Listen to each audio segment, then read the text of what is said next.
বর্তমান যে শাসক দল টিএমসি তার সরকার এই 14.5 বছরের সরকারের মেয়াদকালে তারা যে কাজ করেছে সেই কাজের প্রতি মানুষের কি মনোভাব, মানুষ কিভাবে আছেন, কিভাবে দেখছেন,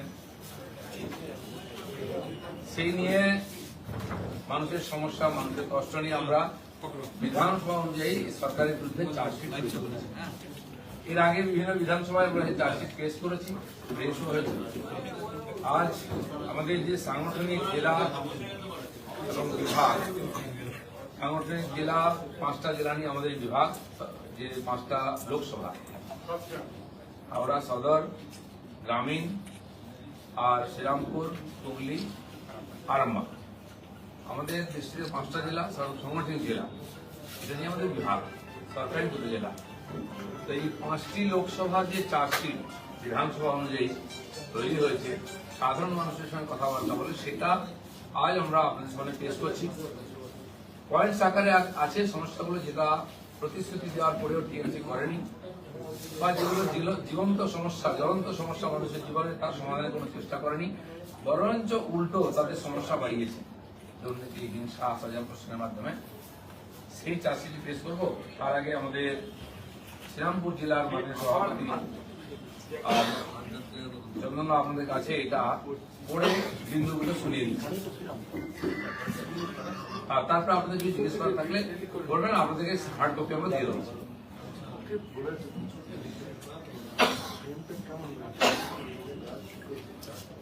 আমাদের মধ্যে উপস্থিত আছেন আমাদের প্রাক্তন রাজ্য সভাপতি দিলীপ ঘোষ মহাশয়। উনি আমাদের বিভাগ, হাওড়া হুগলি বিভাগের চার্জশিট পেশ করার জন্য এখানে এসছেন।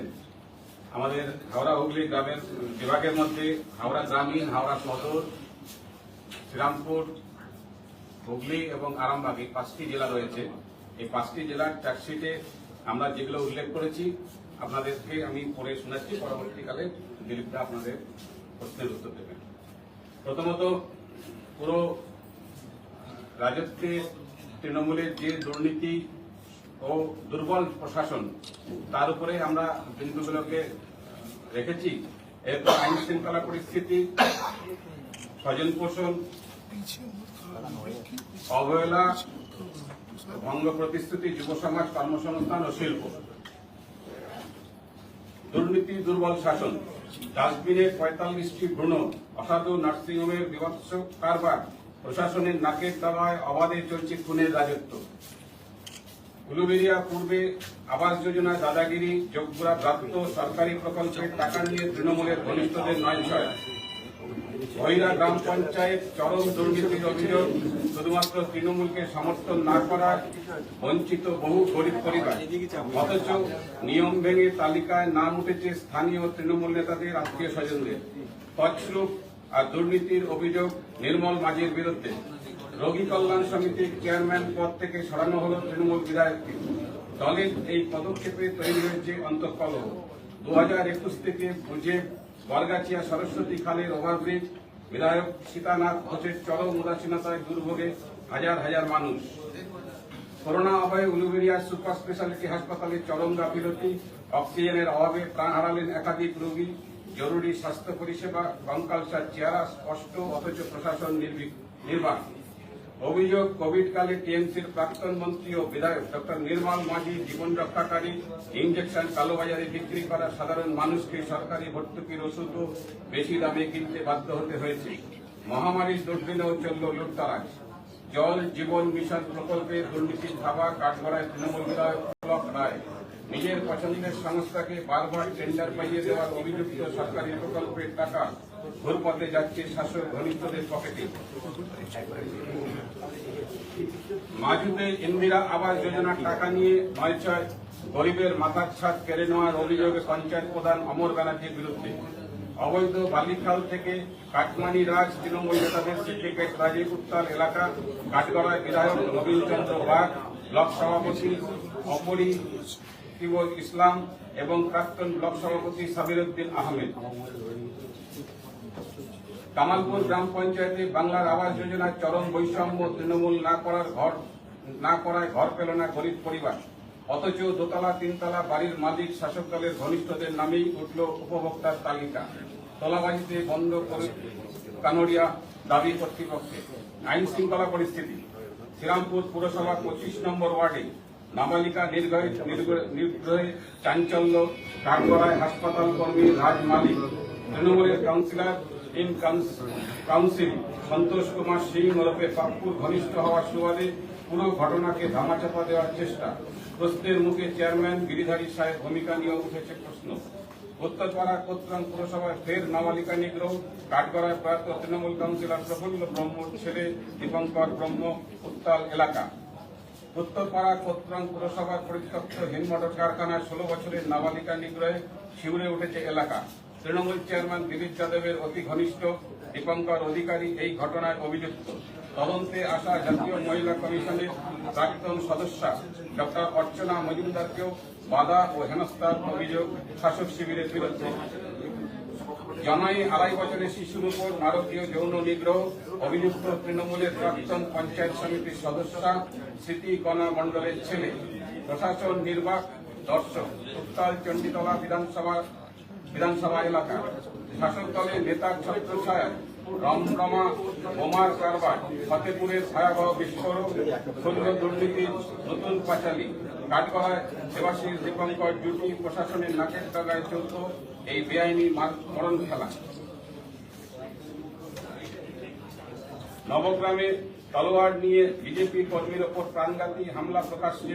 দেবাশিস লুপ্তা ঘনিষ্ঠদের দাপাদাপি। নির্বাচনের দিনও শান্তি রক্ষা করতে ব্যর্থ প্রশাসন। আইন শৃঙ্খলার কঙ্কালসার চেয়ার ফের এলো সামনে। আইয়ুব আলীর নেতৃত্বে মেল্লাকে মধ্যযুগীয় বর্বরতা। বিজেপি কর্মীদের লক্ষ্য করে বোমা আগুন। পুলিশের উপস্থিতিতে আগুন। এলাকাবাসী ভীত। চন্দ্রপাড়ায় প্রকাশ্য দিবালোকে গুলি। কাঠগড়ায় তৃণমূল নেতা অমর চক্রবর্তী। প্রশ্ন উঠেছে পুলিশি নিষ্ক্রিয়তা নিয়ে। এবার শরৎচন্দ্র চট্টোপাধ্যায় মেডিকেল কলেজে মহিলা চিকিৎসককে নিগ্রহ ও ধর্ষণের হুমকি। অভিযুক্ত তৃণমূল ঘনিষ্ঠদের বিরুদ্ধে কড়া পদক্ষেপের দাবিতে সরব চিকিৎসকরা। বিধায়কের হাত ধরে গরু পাচারের রমরমা। বীরশিবপুর হাটে কোটি কোটি টাকার বেআইনি লেনদেনের অভিযোগ পুলক রায়ের বিরুদ্ধে।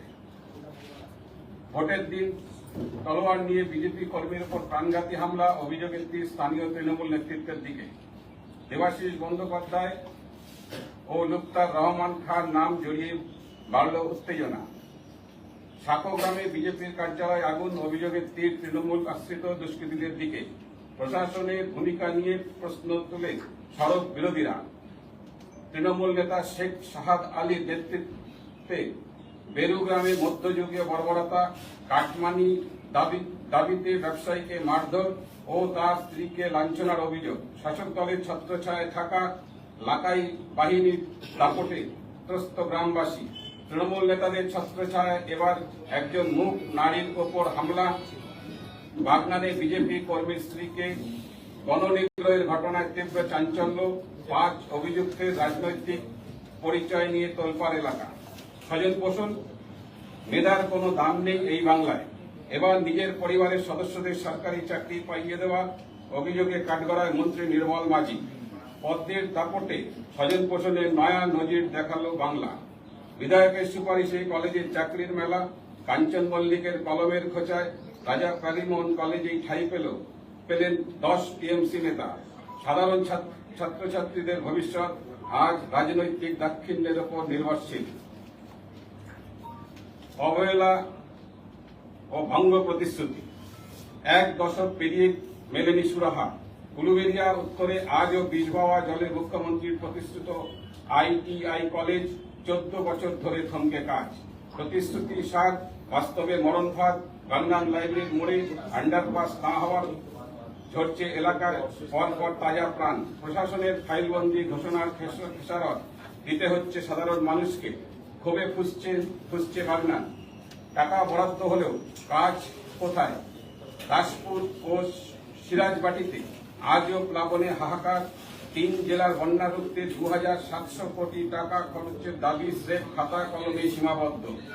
বাগনানে ফুলবাজার আজও ফাইলবন্দি। ফরেদের পকেটে যাচ্ছে চাষির হাড় ভাঙা খাটুনির পয়সা। প্রতিশ্রুতি দিয়েও মুখ ফেরালো সরকার। যুব সমাজ, কর্মসংস্থান ও শিল্প। 600 শ্রমিকের পেটে লাথি, তৃণমূল নেতাদের বেপরোয়া তোলাবাজির চোটে পাত্তারি গোটালো কানোরিয়া জুট মিল কর্তৃপক্ষ, কোনো হেলদোল নেই রাজ্য সরকারের। শ্রীরামপুর গার্লস হাই স্কুল ও রিষড়া বিদ্যাপীঠের কঙ্কালসার দশা চোখে আঙুল দিয়ে দেখিয়ে দিচ্ছে সরকারি ব্যর্থতা। প্রতিশ্রুতির ফুলঝুরি ছোটানো শাসক দলের কাছে ছাত্রদের জীবনের কোনো দাম নেই। বিধায়ক পুলক রায়ের বেপরোয়া তোলাবাজিতে অতিষ্ঠ হয়ে ঝাঁপ বন্ধ করল কানন ডাঙ্কানি থেকে শ্রী সত্য ইস্পাত। শিল্পের কঙ্কালসার দশা শ্রীরামপুরে জেকে স্টিল ও কুসুম ফ্যাক্টরির পুনরুদ্ধারের নবান্নের কোনো হেলদোল নেই। তৃণমূল জামানায় শিল্পে তালা পড়া বস্তু হয়ে দাঁড়িয়েছে।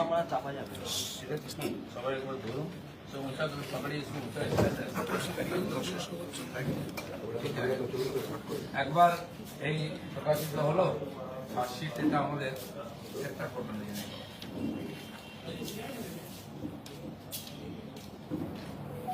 ঠিক আছে,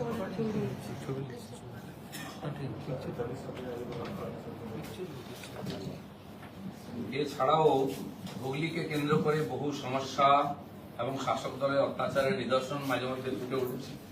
এখানে গঙ্গার পাড়ে মাটি কাটা এবং বালি তোলাকে কেন্দ্র করে বারবার গঙ্গার পাড় ভেঙে পড়েছে, বাড়িঘরও ভেঙে পড়েছে, কিন্তু সরকারের তরফ থেকে কোনো ব্যবস্থা নেওয়া হয়নি।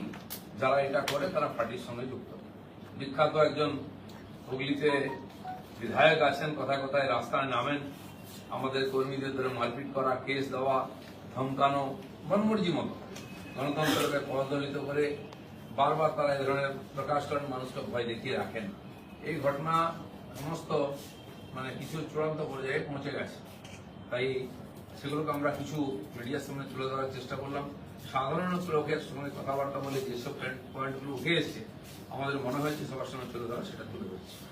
বাকি কিছু জানার থাকলে আপনারা জিজ্ঞেস করতে পারবেন। নদিয়াতে একটা ভিডিও ভাইরাল হয়েছে, সেটা হচ্ছে যে প্রকাশ্যে চোরাচালান চলছে।